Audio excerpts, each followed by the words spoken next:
Hi guys, welcome back to Aryan kitchen.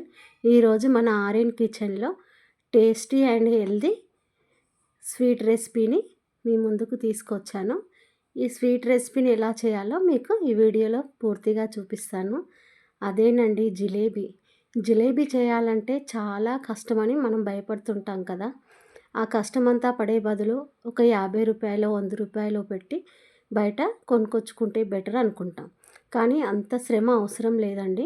Money కూడా ఖర్చు పెట్టాల్సిన అవసరం లేదు. ఈజీగా ఇంట్లోనే చేసుకోవచ్చు.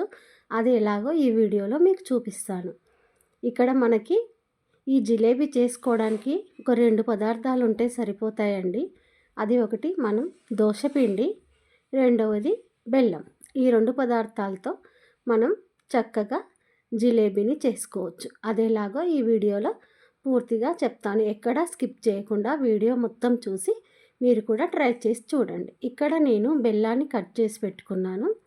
ఇప్పుడు స్టవ్ వెలిగించి కడాయి పెట్టుకొని కడాయి వేడెక్కిన తర్వాత అందులో బెల్లం వేసి కొద్దిగా వాటర్ పోసుకొని పాకం పట్టుకోవాలి. దీనికి ఎక్కువ ముదురు పాకం అక్కర్లేదండి. ఇలా చేతితో మనం ఇలా అంటే కొంచెం తీగలాగా వస్తే చాలు.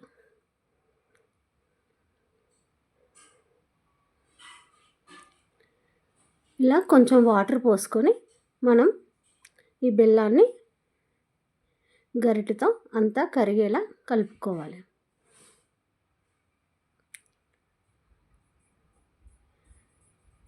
ఇలా కలుపుతూ మనం దీన్ని ఒక పాకం వచ్చేలా చూసుకోవాలి.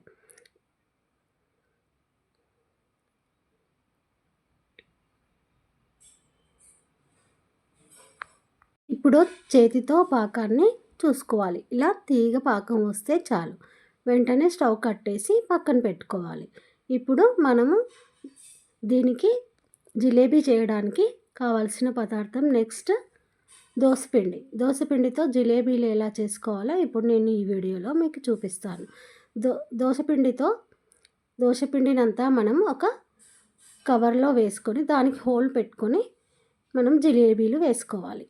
మనకి ఇంట్లో పాలిథిన్ కవర్ కానీ పాల కవర్ కానీ ఏదైనా పాల కవర్ అందుబాటులో ఉంటే ఆ కవర్లో, ఇప్పుడు నేను ఇక్కడ పాల కవర్లో పోస్తున్నానండి. ఇలా పాల కవర్లో ఈ దోసపిండిని అంతా వేసుకొని దానికి చివర్లో హోల్ పెట్టుకోవాలి. దోసపిండి అంతా బయటికి వెళ్ళకుండా పిండినంతా పాల కవర్లో పోసుకున్న తర్వాత చివరికి రబ్బర్ బ్యాండ్ వేసుకోవాలి. ఇప్పుడు కడాయిలో ఆయిల్ పోసుకొని ఆయిల్ ఈటెక్కిన తర్వాత చివర ఇలా పాల ప్యాకెట్ని కట్ చేసి ఇలా జిలేబీలా గుండ్రంగా వేసుకోవాలి.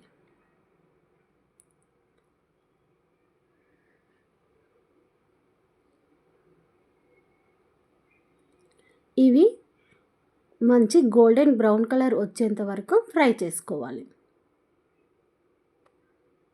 వీటిని సిమ్లోనే పెట్టుకొని ఫ్రై చేసుకోవాలండి. హైలో పెట్టుకుంటే మాడిపోతాయి, లోపల అస్సలు ఉడకవు. కాబట్టి వీటిని సిమ్లోనే పెట్టుకొని గోల్డెన్ బ్రౌన్ కలర్ వచ్చే వరకు ఫ్రై చేసుకోవాలి. గరిటెతో 2 వైపులా తిప్పుతూ మంచి గోల్డెన్ కలర్ వచ్చేంత వరకు వీటిని ఫ్రై చేసుకోవాలి. ఇవి ఫ్రై అవ్వడానికి కొంచెం టైం ఎక్కువగానే పడుతుంది. ఓపికగా సిమ్లో పెట్టి వీటిని ఫ్రై చేసుకోవాలి.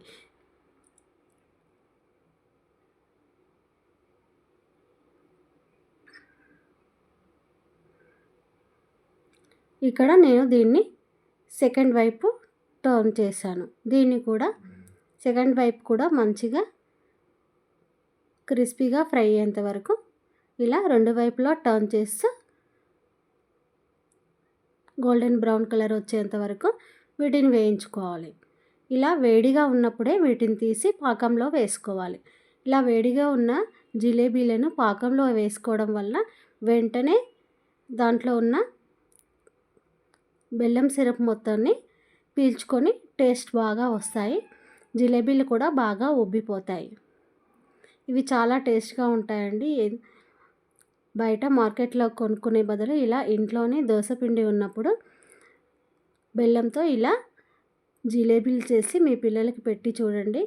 పెద్దవాళ్ళు కూడా వీటిని తినొచ్చండి. వీటి టేస్ట్ చాలా అంటే చాలా బాగుంటుంది. పిల్లలైతే మరీ ఇష్టంగా తినేస్తారు. ఇలా మార్కెట్లో మనం కొనుక్కునే బదులు ఇలా ఇంట్లోనే చేసేసుకోండి. ఎక్కువ శ్రమ కూడా అవసరం లేదండి. దోస పిండి ఉంటే సరిపోతుంది. ఈ వీడియో కనుక మీకు నచ్చినట్టయితే ప్లీజ్ లైక్ చేయడం మాత్రం మర్చిపోవద్దండి.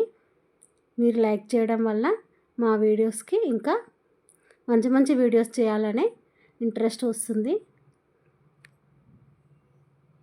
ఇప్పుడు ఇవి మంచి కలర్లోకి వచ్చాయండి.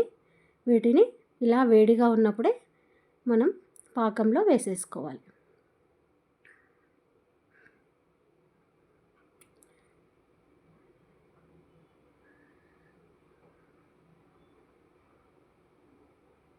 ఇప్పుడు ఇలా దీన్ని వేడి పాకంలో వేసేసుకోవాలి.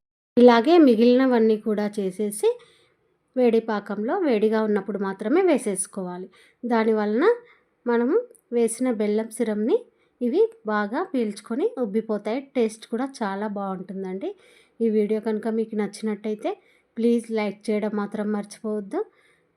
అదే చేత్తో సబ్స్క్రైబ్ కూడా చేసేసుకోండి. ఇంకా మరెన్నో మంచి మంచి వీడియోస్తో మళ్ళీ ముందుకు వస్తాను. Bye guys.